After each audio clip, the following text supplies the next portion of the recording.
Recording studio Gopalganj राज कमलपुर हाट।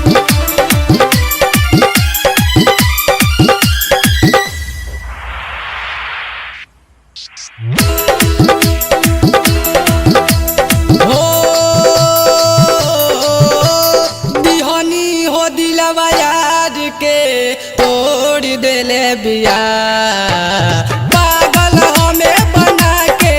उ तो छोड़ देले बिया पागल हमें बना के उ तो छोड़ देले बिया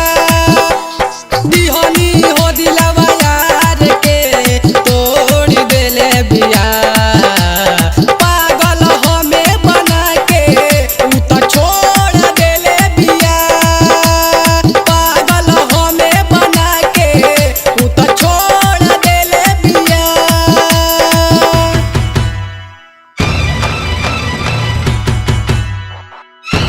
डीजे अमित राज कमलपुर हाट।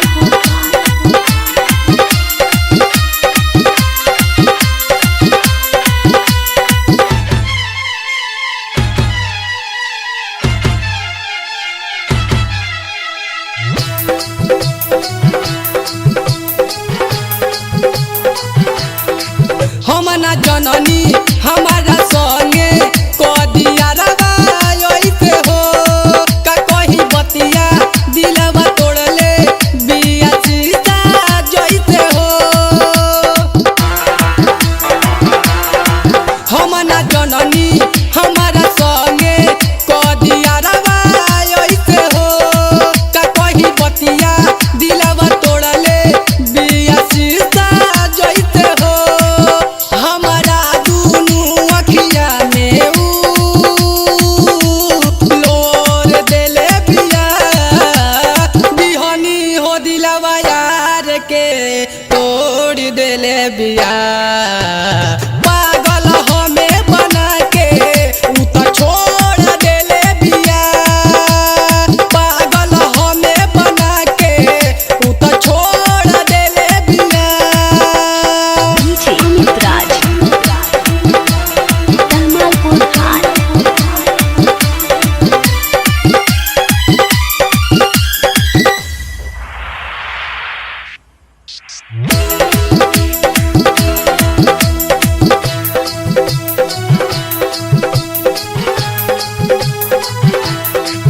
अब तो अभिषेक राज के दुनिया सुन लूट गइल हो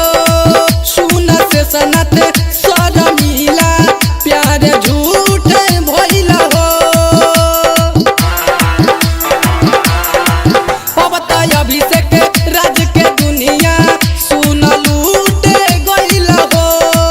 सुन साहेब जान परदीप प्यार झूठ भइल हो अब जरी नाही जीवन के सुन कबो दिया बिहनी हो दिलवा यार के तोड़ देले बिया